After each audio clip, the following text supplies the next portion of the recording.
Hey everyone, welcome to this edition of Just Parlays. I'm Jim Williams, along with my partner in crime, the man, the legend, the man who understands how to make parlays into cash. That, of course, is the king himself, betting royalty, Chris King. Chris, how are you, buddy? Good, Jim. How are you? Not bad, not bad. It was a lot of fun stuff went on the past couple of evenings, and last night was no exception. It was Groundhog Day, and some of the things that we told people to pay attention to, by God, they went out and they just did us prep. Yeah, but for everyone like that, you get some team like, Stony Brook that decides not to show up at home and, lose. Or the Nets. There's always the Nets. There's always the Nets, yeah. But, it's one of those teams where you look at them and go, they should be better than this, but yet not. But the good news is, for those of you NBA fans, coming later, we call this a tease. We got the two best teams in the NBA playing tonight, and Chris is breaking that down. So you get to hear a little bit about the Golden State Warriors and, of course, the Phoenix Suns. So that's coming up. You also get to hear about bad teams like the Sacramento Kings and the Detroit Pistons. Well, yeah, there's that too. With a little bit of good always comes a little bit of bad. You got to take it as you get it. Tell you what, folks, before we get started, let's talk about Caesars, because they have a new cool thing. And, our buddies at Caesars are always trying to help us out here. And they've got a new deal for winners and whiners, okay? And here's the deal. If you use their sports app on their phone, which we hope you do, just download it. And, what happens next is that they've got a deal for, winners and whiners. And because you guys, follow us, they want to give you a reward. Okay, so here's the reward. They're going to match your first deposit with a free bet of up to $1,500 when you deposit at least $50 if you use the promo code, which is both in the show box and screaming there, in front of you. So the cool part of this is it's Caesars Sportsbook, right? I mean, that's one of the most pristine sports books in the business. And it's the only one where when you win, you actually also get Caesars rewards, which is phenomenal stuff. So you get a twofer, right? You get the opportunity that when you sign up for the first time and you use that app, they're going to match your first deposit with a free bet up to $1,500. But because they're doing this only for us at Winners and Whiners, you have to use that promo code when prompted, all right? So that's the deal they've got. Now, lest you think that we have things that we don't have for other people. That's not true. We have a fun deal going with our buddies at BetMGM. Now, BetMGM has an offer, which is also cool. MGM offers you, for winners and whiners region, a very cool deal for new signups. And here's that deal.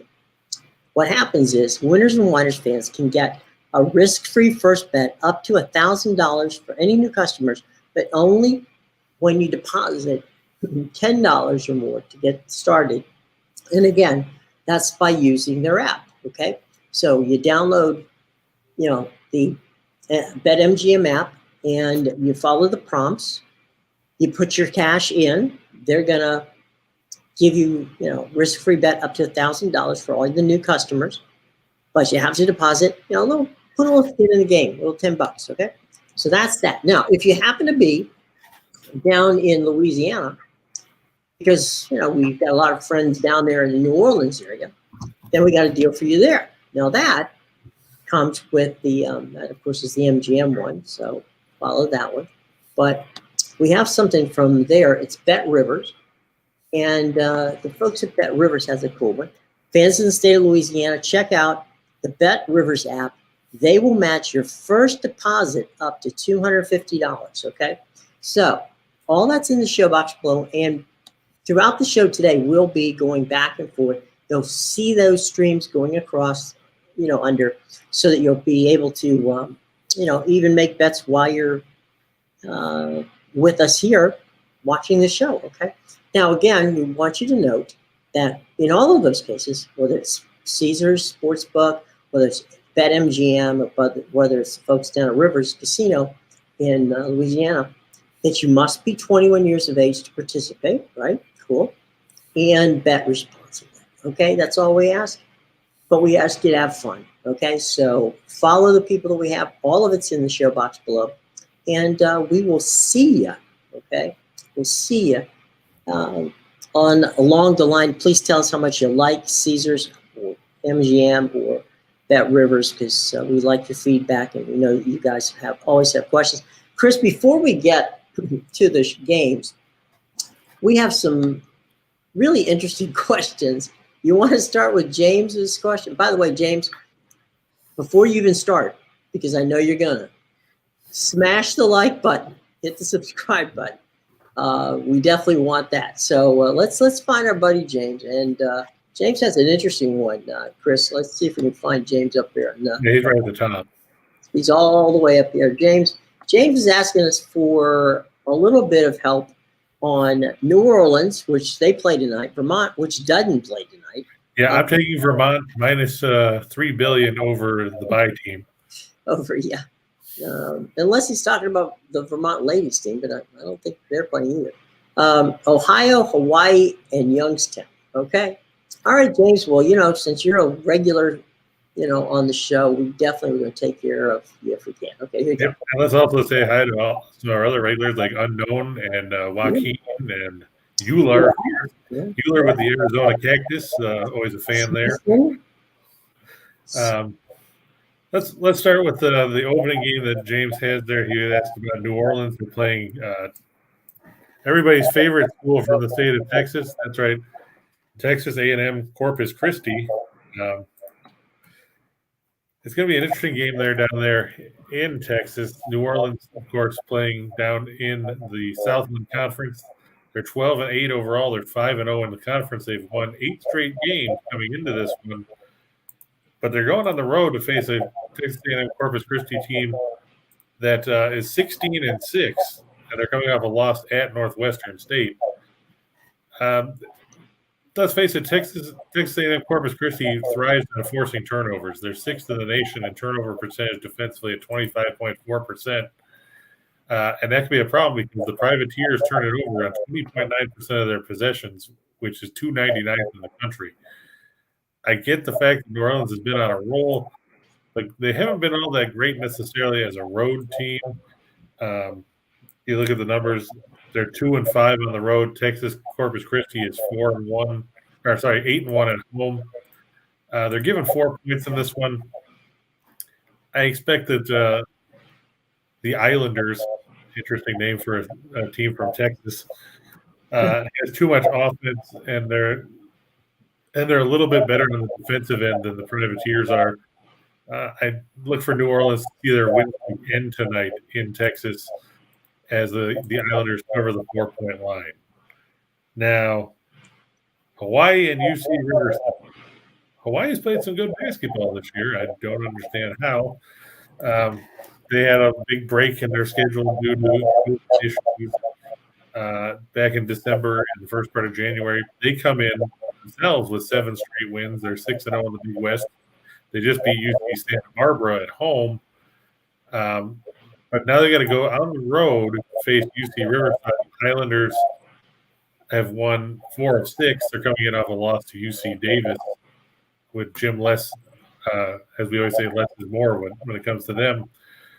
The Highlanders are a short 2.5-point favorite here. Hawaii's 3-1 on the road, but that's not really a big track record to go against. And when you look at the Highlanders are 13th in the nation in scoring defense, giving up 60 points a game.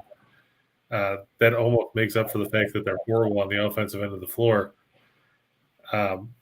Playing at home, I like the Highlanders minus 2.5. It's going to be a low-scoring game. That's not something Hawaii wants to play. It's not their style by any stretch of the imagination. Look for the Highlanders to get the win. Eastern Michigan and Ohio. What can we tell you about this one other than Eastern Michigan is terrible? And Ohio isn't. That's probably being generous, saying that Eastern Michigan is terrible. They are 8-12 overall, but they're 1-9 on the road, and they have to go to face an Ohio team that's 17-3 overall. 11-1 on their own floor this season. I know 15.5 points is a scary number sometimes, but when you consider how well the Bobcats have played, and like we talked about with Ben Vanderplas and Jason Carter, they're coming off a 24-point win over Ball State on Tuesday in a game where we said that they would have a little problem dealing with the Cardinals. Mark Sears also putting up big numbers for Ohio.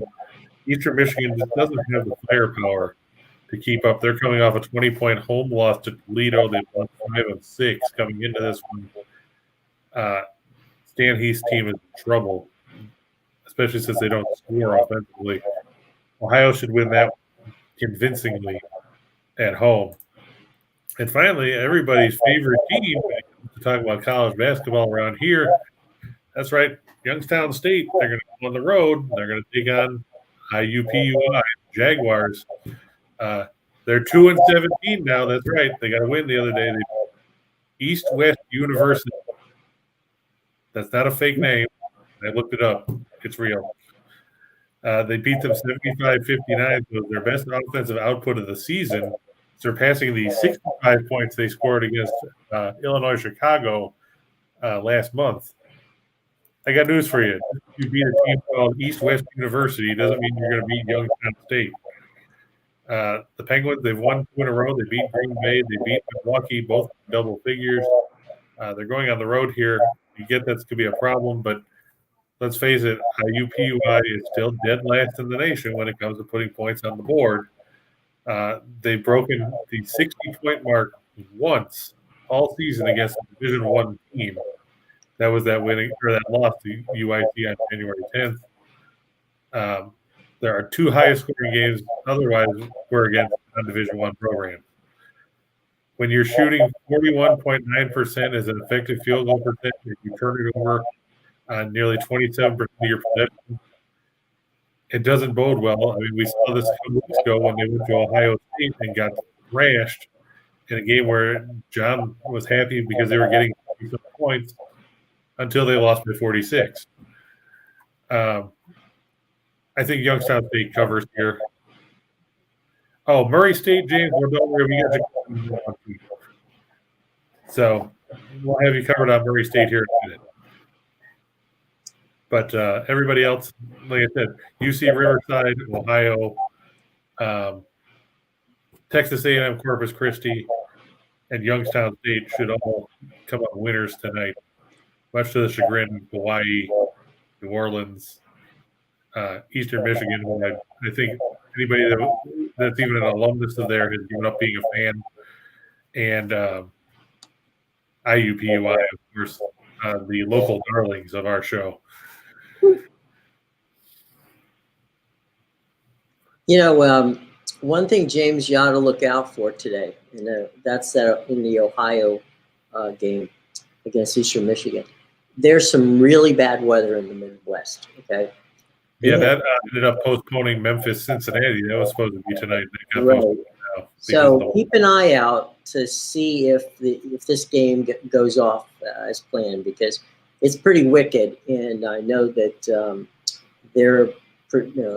it's only going to get worse as the day goes on. And so I would keep an eye out any of those games in the Midwest tonight, or even let's say, I would say from, say, Pittsburgh and West Virginia west to probably Chicago. I would keep an eye on that and just draw your line down to the south, because it's definitely some bad weather even down in Texas. So I would clearly pay attention to it before you make a wager. Just keep an eye on it. Keep an eye on the weather. You should always do that anyway.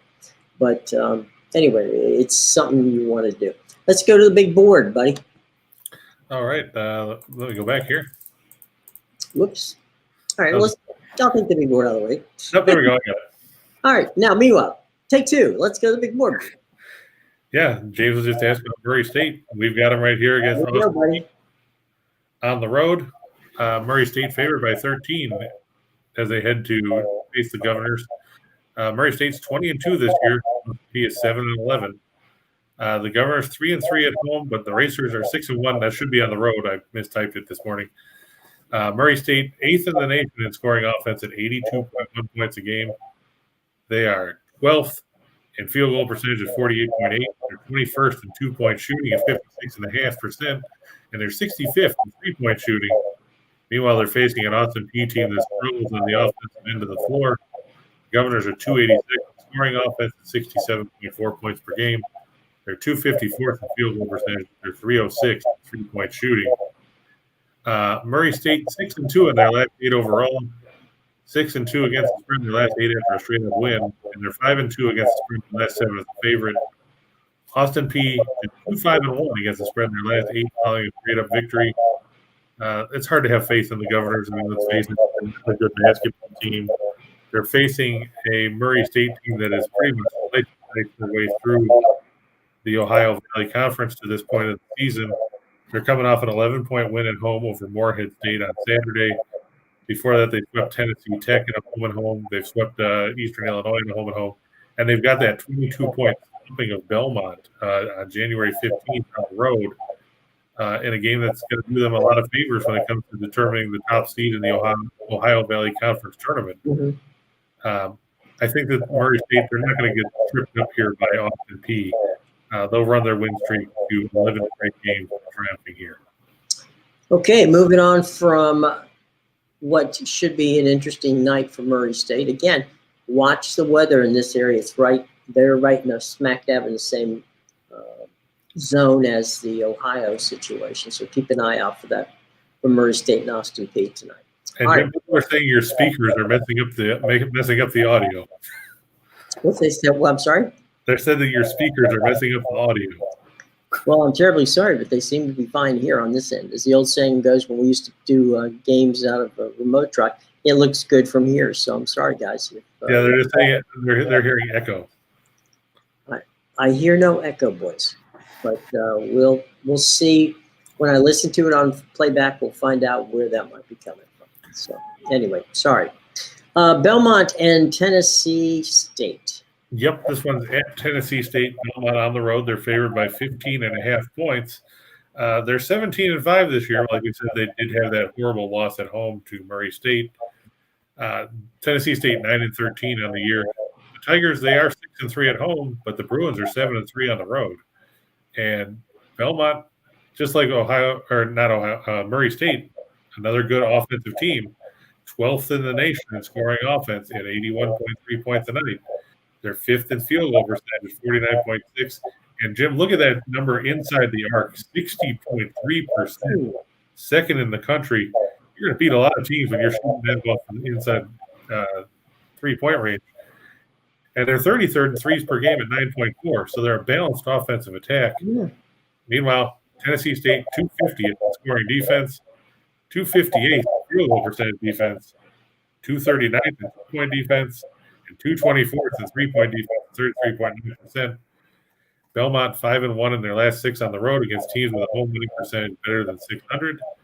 They're 5-1 against the spread in their last 6 on the road against teams with a winning home record. Tennessee State 1-6 against the spread in their last 7 at home after 3 or more games on the road, and they're 1-5 against the spread in their last 6 on Thursday. Now I know that Belmont, they have been prone to slipping up here and there. They lost to Morehead State on the road, but they've come in with 3 straight wins. They beat Eastern Illinois by 34. They beat Austin Peay by 8, and they beat Tennessee Martin by 29. You have to think they can get the better of a Tennessee State team that is stumbling along.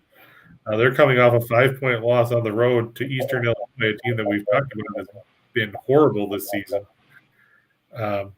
They've lost 3 of their last 5. They've lost 5 of their last 8. I have to think that Belmont will take care of business and hand Tennessee State another loss. Stumbling and bumbling, let's say, right? Yep. All right, so let's move on. We're going to go to Oakland, but not necessarily the Oakland you think. Right. Well, actually, this one is on the road. It's in, like we said, I'm guessing Northern Kentucky, since that's the name of the school. Right. A good Horizon League match as Northern Kentucky. They've played some decent basketball of late. You got to watch out for Darren Horn in the North. They come in with 5 straight wins. They're 7-4. They're coming off a win over Cleveland State on Sunday. and they've also beaten Wright State in that stretch, another good team from the Horizon. Problem for the North is they don't score a lot of points, and that doesn't really bode well when you're facing an Oakland team that likes to run. The Golden Grizzlies, they've won their last 10. They've won 3 in a row. They beat Illinois Chicago Saturday in their last game. They're 16-5 overall. They're 9-1 in the Horizon League.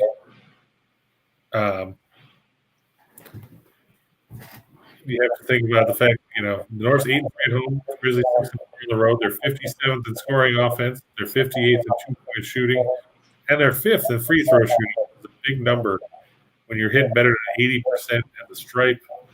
The North's 243rd in scoring offense, 69 points a game. They're 326th in field goal percentage at 40.5%. They're 311th in 2-point shooting, and they struggle at the charity stripe, which is really going to be at a disadvantage here as they take on Oakland. I mean, when you're shooting 67.6%, and the opponent's shooting better than 80, you have a tough time on the night at the line. Oakland 6-1 in their last 7 against teams with a winning record. They're 4-1 in their last 5 against teams with a home winning percentage greater than 600. The North 1-5 in their last 6 against teams with a winning percentage above 600. I think Oakland will get the win there in a tight game, but free throw shooters make all the difference in the world, like we see with Boise State at times. Yeah, I mean, we've really beat on it here that in college basketball, so many of these games come down to free throws. And exactly. The teams that can make them are the teams that win. The teams that can't are the teams that will be sitting home in March wondering why the madness is not happening for them. So we'll see. We definitely will see. And, we're now going, because the NHL is not playing. Right. We're going to go, and we're going to go to the association where we have some fun stuff going on the professional hardwood. Frank, to answer your question about picking favorites, I don't always pick favorites. I've gone with several underdogs that have ended up panning out. Last night I took Wisconsin. I don't think they actually panned out for me, though, despite getting 7 points because Kofi Cockburn destroyed everybody inside for Illinois. But I'm not going to sit around and chase a 20-some point underdog just for the sake of saying that we chased a 20-some point underdog. Basically, it boils down to I go with who I think is the best team to win, and I go with the numbers. I don't necessarily pay attention to what the line is most of the time until I look at it at the end of the day. So it boils down to, you're trying to come up with the best options to win, and because that's what we're trying to deliver here is we're trying to help you guys with winners. You want to say that we gave you a list of 10 teams that were underdogs that were ridiculously overvalued. Like, we could talk about San Jose State getting double-digit points. We can talk about we just talked about IUPUI getting 30-some points against Ohio State. I didn't tell you to chase IUPUI in that game either, because at the end of the day, people want to make money, not just chase money, because of the fact that they might get a better return on their investment should that team suddenly cover. That's not the way, unfortunately, things pan out. If you want to talk about underdogs, we talked about taking the Rangers last night as an underdog against the Florida Panthers, and the Rangers won that one 5-3. We also said to take Edmonton over Washington, and of course, in that game, right after we talked about seeing Ovechkin, of course, then he came down testing positive for COVID, and that knocked him out of the game and our weekend. But we've done a lot of opportunities of giving underdogs an opportunity, but at the end of the day, Chris, again, this is one of the good things about what you're seeing from Winners and Whiners is you're getting analytics. Okay, this is like Moneyball, literally, and you can look at the stats and you can say, well, what does it all mean? Well, it all means there's a reason why a team is not winning, and if you break it down, as Chris does, it all has to do with stats. Does that mean that somebody's going to go out and have a wonderful night and basically go against the numbers? Sure, it happens. But that's why they call it gambling. Otherwise, they call it, in the words of Charlie Sheen, winning. So That's why we say you have to be smart in your wagering and you have to be careful. Okay. So Yeah, one thing about that too that I found is you tend to get a lot better mileage out of underdogs in hockey than you do in underdogs in basketball, especially in college, because there's such a great disparity in some of these teams. I mean, you look at, we'll just say the Big Ten. If you look at Purdue and Illinois and Michigan State, and then you look at Nebraska and, well, we'll just stick with Nebraska because they're the worst team in the Big Ten. I mean, you have such a disparity there that it's tough to try and chase an underdog. There are in hockey, you get a lot more bang for your buck out of that. I mean, we just saw the other night with Arizona as a massive underdog, cashing in and beating Colorado.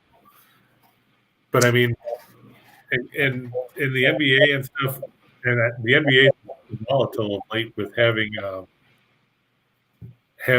guys get scratched at the last minute where you're not expecting it, and all of a sudden, oh look, Joel Embiid's out, or look, Trae Young's not playing, and they don't announce these things right before tip-off. So then you get such a massive fluctuation in the line, it can make a giant mess of things. I mean, I try to get a good mix in there, and that's something I'll keep an eye out for going forward, just so you guys can get a little bit better mix, because we're here to try and do the best we can for you guys, because you're the guys that are watching the show. Right, and the other part of it too is this is parlays, so you can find but at the end of the day, you're going to get approximately anywhere from probably 40 to 50 combinations. Okay, and so you got options here. So by all means, we hear what you're saying, and we'll do our best. But also understand that what we give you out there is good information, and what you do with it, hopefully, is you use it wisely, right? Okay. So meanwhile, Golden State and Sacramento, and this one boils down to basically the fact that Sacramento is 6-18 on the road, and they give 117.5 points a game away from the Golden One Center. And B, they're 3-7 in the second game of back-to-backs.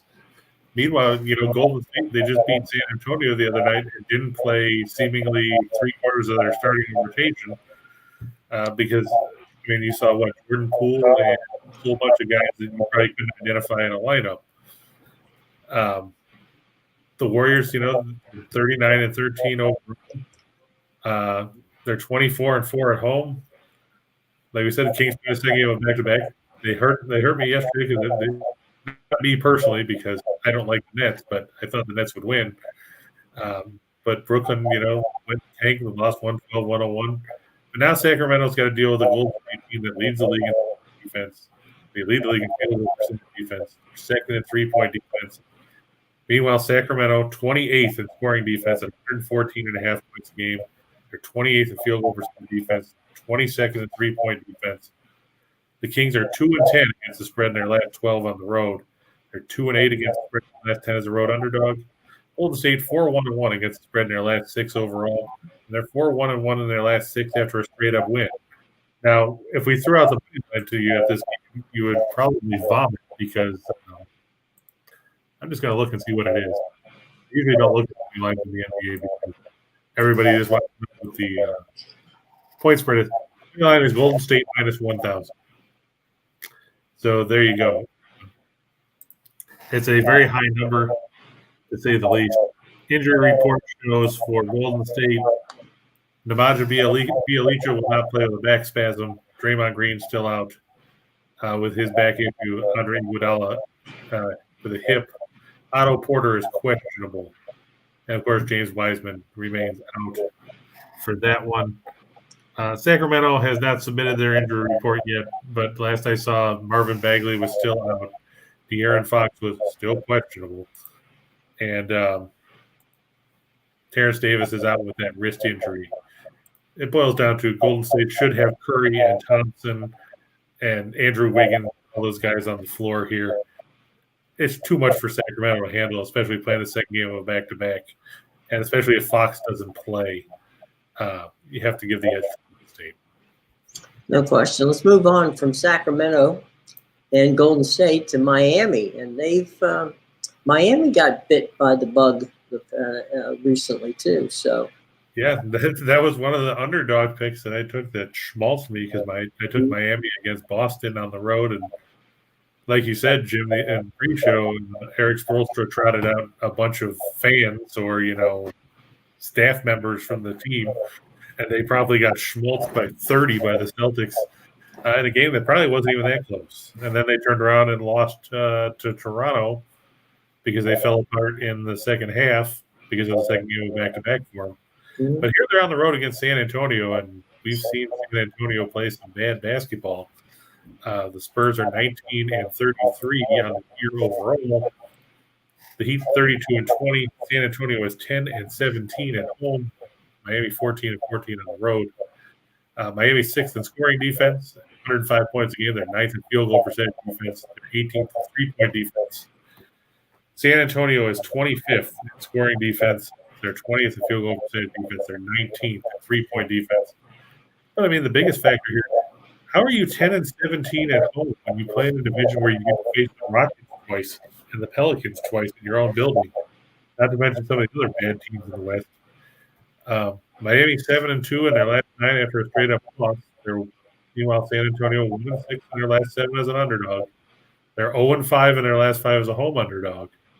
And Miami's 4-1-1 in the last 6 meetings of teams against the spread. I like the Heat to bounce. I'll just take a quick look at pressing on the injury report and see if we have anything here. Does not look like there's much to talk about on that front. San Antonio. Doug McDermott and DeJounte Murray are questionable for the Spurs. Oh, Jakob Poeltl has now been ruled out. He's in the concussion protocol. Jimmy Butler questionable for Miami. Kyle Lowry questionable as he's trying to come back from being out for personal reasons. PJ Tucker also questionable. Meanwhile, Omar Yurtseven in the protocols. Victor Oladipo, of course, still out. KZO has been out since December with a wrist injury. Markieff Morris has been out since November with a neck injury. He's trying to get back to conditioning. Hopefully Butler plays. I mean, he didn't play the other night and they got killed. Hopefully Lowry comes back. That's been a big blow for Miami because, this Gabe Vincent and more run time at the point. But I think Miami has enough weapons to take advantage of a porous San Antonio defense. And Greg Popovich has got to be pulling his hair out, wondering, what happened to San Antonio's defense. Yeah, these two teams are a long way from the two teams that during the LeBron Heat tenure with Tim Duncan and the San Antonio Spurs fought it out for the title. I believe it was 3 years in a row where they battled each other for the NBA championship. But okay, from the Heat and the Spurs, we head out to Atlanta. There you go. The Suns and the Hawks. And you're talking about a couple of hot teams right now. I mean, Phoenix 41-9, they lead the league, of course. Atlanta's almost back to 500 after their struggles. The Suns have won 11 in a row.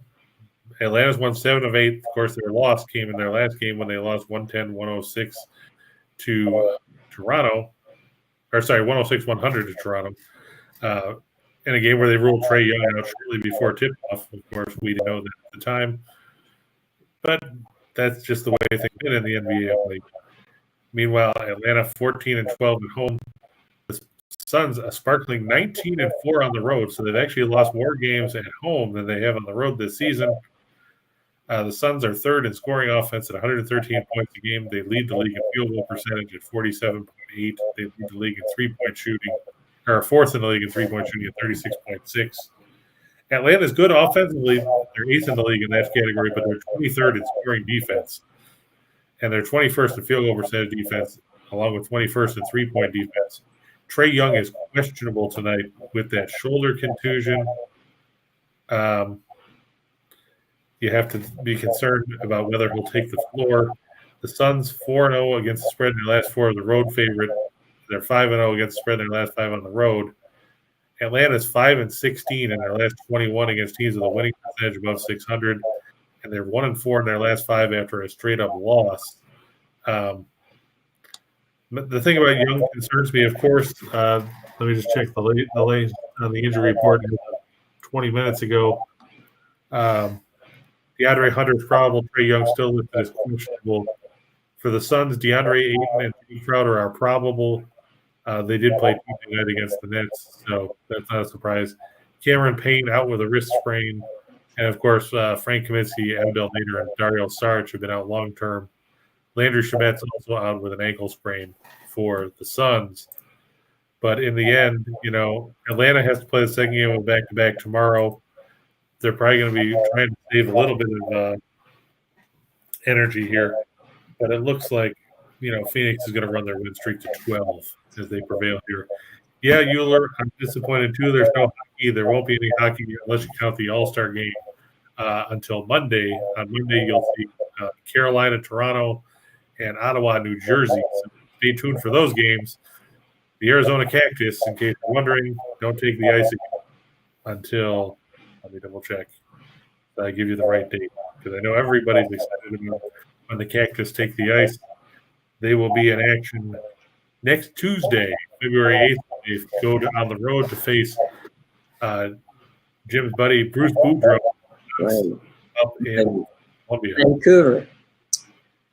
Before we get to the 2 for the money, 4 for the show, and the rest of the group, we really want to talk to you about what's going on with our buddies at Caesars. Now, Caesars Sportsbook has a brand new mobile app offer for Winners and Whiners customers. Now, what you need to do is understand that it's a first-time offer. So basically, if you haven't used the Caesars Sportsbook app, you download it from the App Store or from Google Play. Then what happens is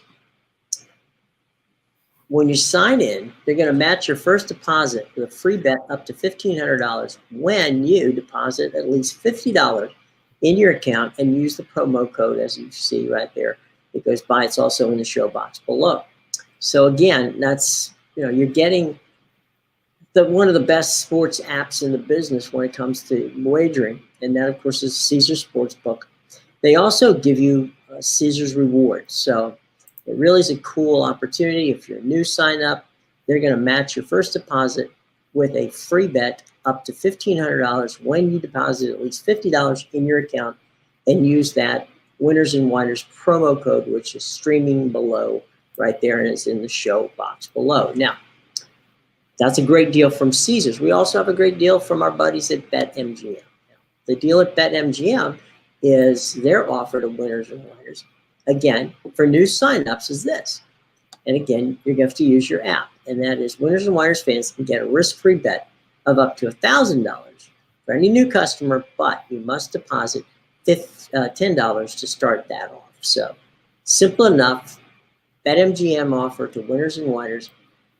For all new signups, you have to do the risk-free bet of $1,000. You get up a risk-free bet up to $1,000 for new customers only when you make a deposit of at least $10. And of course, you must, on the MGM app, you must use the special promo code VIDEOWINNERS, which scrolls across right there. Okay, so all kinds of fun stuff going on here at Winners and Whiners, and please check out our show box below. Remember that you have to be 21 years of age to place a bet anywhere in the country, and also certainly bet responsibly. Okay, so all right, let's move on, my friend. We are moving up to a quick score update, Jim. Okay. Said the Ohio game already started with Eastern Michigan, and they're already up by 8. Whoa! So we got a game going on as we speak. Okay, they must want to get ahead of the weather that we talked about. I think there's a couple of games that they moved the times up. I know they moved Florida, Missouri up yesterday to 3 o'clock. Yeah. Bellarmine up 6 in the final minute of the first half. Like Jim said, or like James said, Ohio 12, Michigan State 4, or Eastern Michigan 4. 15-10 to go in the first half there. Yeah, let's say there's a few games that they moved up. We get score updates here. Okay. Yeah, like Kennesaw State, Eastern Kentucky's been moved to 5 p.m. Southeast Missouri State moved to 5:30. Tennessee Tech and Morehead State is scheduled to tip off any minute if it hasn't already. So yeah, I think like you said, a lot of games were shifted a little bit earlier than expected because of the get them in. Yeah. Yeah, surprisingly, Wichita State SMU was postponed. I didn't see what the reasoning for that one was. I'll have to look.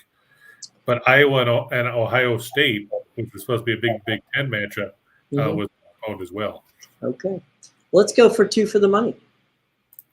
All righty. There it is. Yep. Like we said, Murray State. We talked about the Racers being on a roll. We talked about Austin Peay. They could be the butter on the roll as Murray State creams them and picks up their 11th straight win. And we said Belmont over Tennessee State. The Ohio Valley is going to come down to one of those two teams. It's going to be Murray State or Belmont. And, Belmont's obviously going to have revenge on their minds when they face Murray State later this month.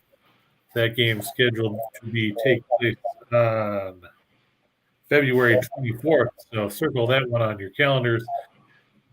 Should these teams win out, and, it'll be a big factor for the top seed Ohio Valley Conference tournament. And, of course, let's face it, the Ohio Valley is probably not going to get 2 bids into March Madness because of how good these teams are.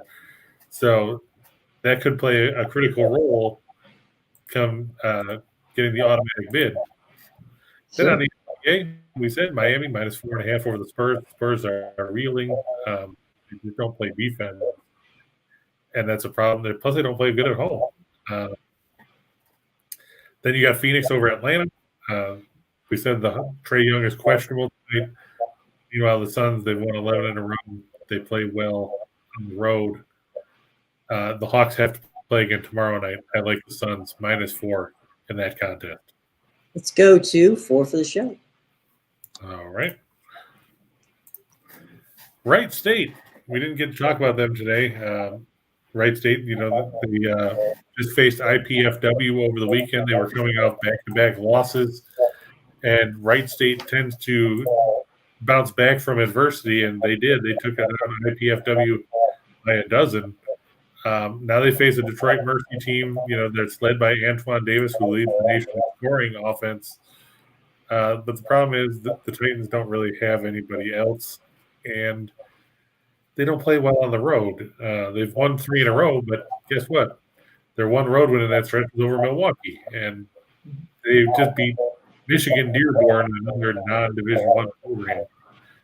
It's going to be a challenge, but I think that in the end, Wright State, they brought back 4 starters from last year's team. There's a lot of experience there.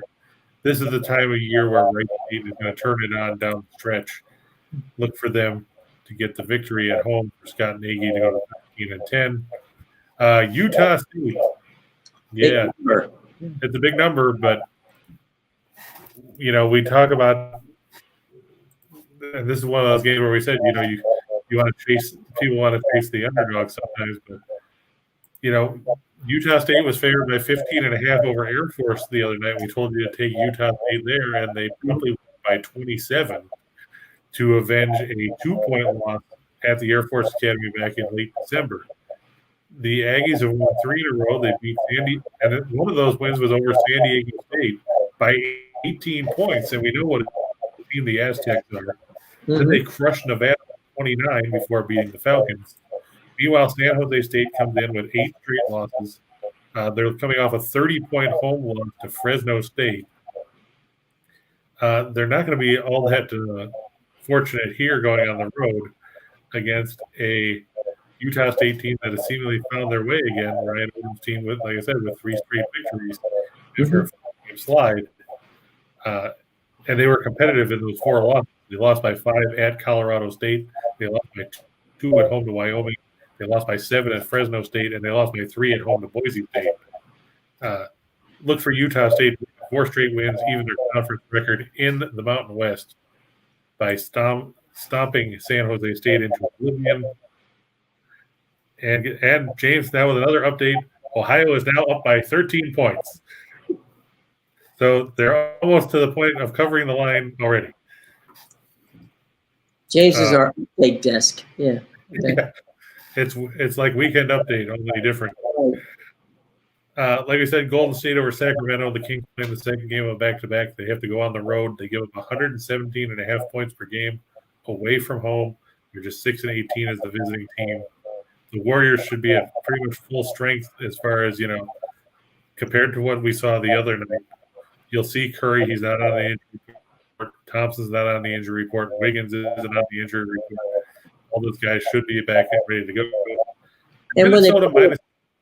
I was just going to say, when Golden State plays at home, and most of these teams, when the star laden teams play at home, they really want to give their home crowd something to cheer for and to get them out there. So if they can play, and clearly you just gave the list of everybody who can play, this is probably going to be a good night for the Warriors.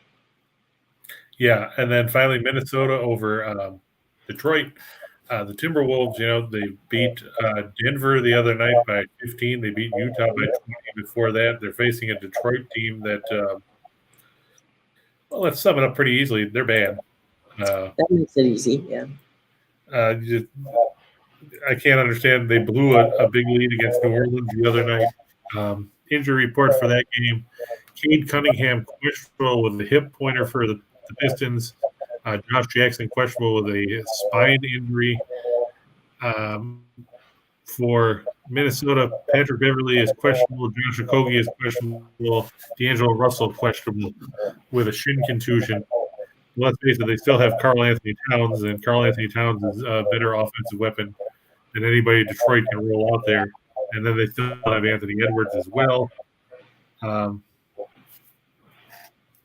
You have to give Timberwolves the edge in that one. Mm-hmm. And for where was it? Unknown about UNC Wilmington. The Hawks are on a roll. I mean, we told you to take them the other night in that game against Drexel at home. Now, I will say this: regression is probably coming soon for the Seahawks because they don't shoot the ball worth a damn. I mean, let's be honest. You look at their numbers offensively, and frankly, they are offensive. They are facing an Elon team that is 6-16. Mike Schrage has had a rough year with the Phoenix. It's hard to go against a team that's won 11 in a row. It's only a 1-point line, 1.5 point line in favor of the Seahawks. Elon 6-3 at home. UNC Wilmington 6-3 on the road. When it comes down to it, UNC Wilmington better on the defensive end of the floor. Elon is not that great defensively. They're 287 scoring defense. They just lost to William & Mary on the road. And I get that Elon's battle tested. They played West Virginia. They played Mississippi. They played Temple. They played North Carolina. They played Duke. They played Arkansas. So they played a lot of good teams. But the fact remains that, they didn't beat anyone. UNC Wilmington, like I said, they're on a roll right now. I would look for the Seahawks making it straight heading into Saturday's contest with William & Mary. The game that concerns me for the Seahawks coming up in the near future will be Monday's game when they have to go on the road to face Hofstra. The Pride has been playing some good basketball of late.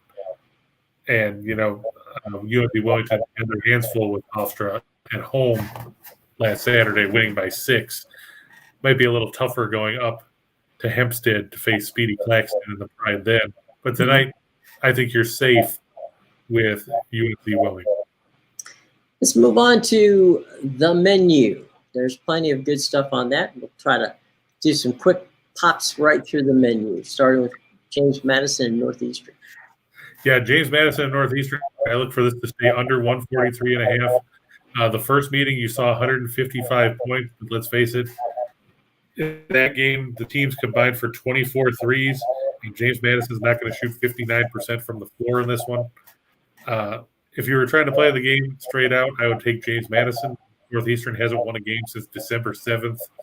I feel bad for Bill Cohn. The Huskies have been a good team for a while. They've just hit the skids this year. Hopefully they'll be back next year. But this isn't their season. Wagner over Central Connecticut State. Yeah, Wagner's been playing good basketball.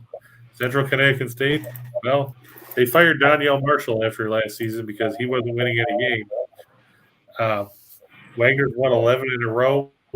They're coming out wins over both St. Francis of Pennsylvania and St. Francis of New York. They like covering the bases there. Nice. Meanwhile, Central Connecticut, 5-17. They've lost 7 of their last 8. Their lone win in their stretch, a 3-point home victory over Long Island.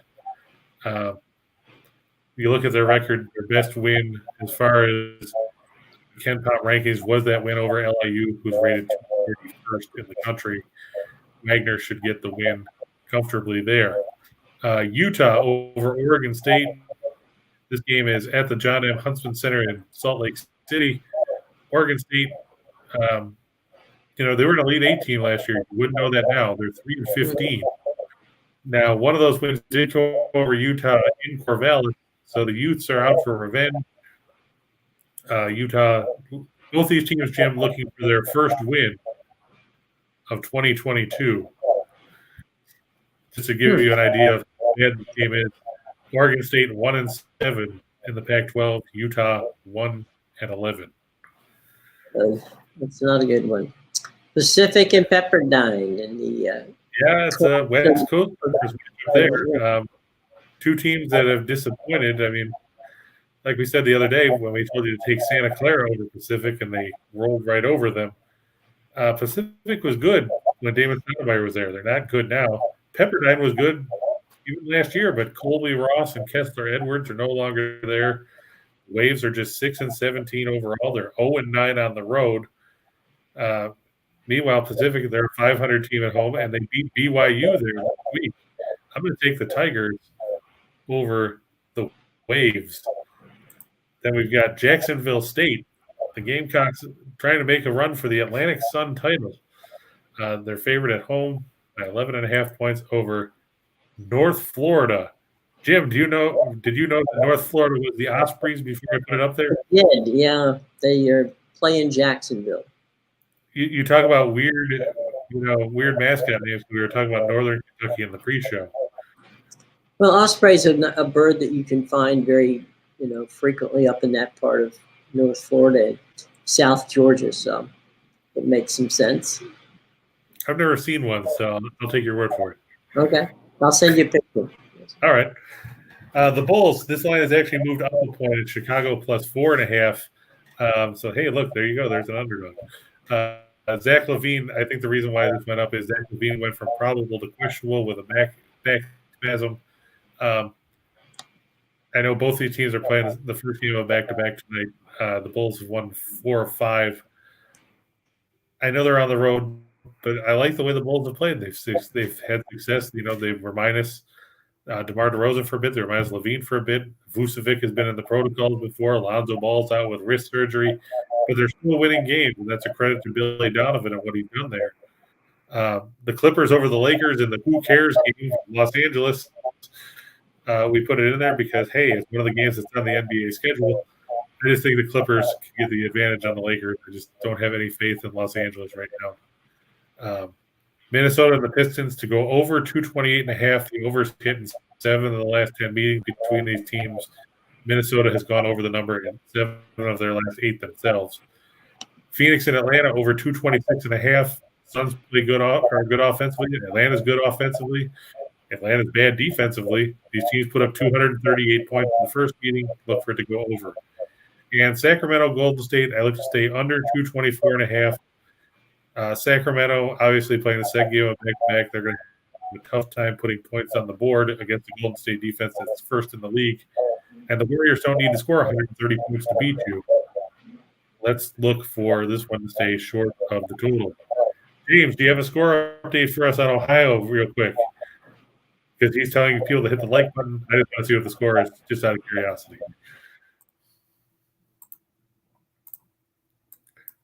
It's probably like 3,000-2.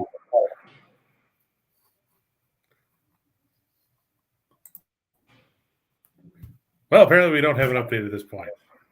Probably can't have everything. Nice. James, we appreciate the updates. All right, gang. Tomorrow we're going to have a guest, and because it's Friday.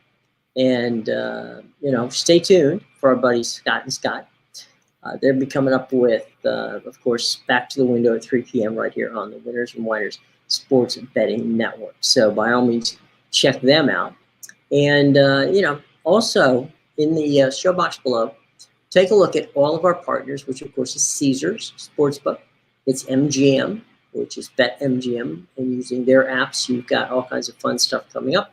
And if you're in Louisiana, Bet Rivers is another of our sponsors. So by all means, be sure to check out our sponsors and also our podcasts, which you can get. The links for the podcasts are below. You can get us, of course, at Apple Podcasts, at the folks at iHeartRadio and Spreaker, Spotify, and pretty much wherever you get your podcasts. So if you miss us on YouTube or Facebook or Twitch or Twitter, you can always catch us on the podcast, and you can like and subscribe for that too. So we greatly appreciate all of it because, look, we like doing the show. We like doing the show with you all.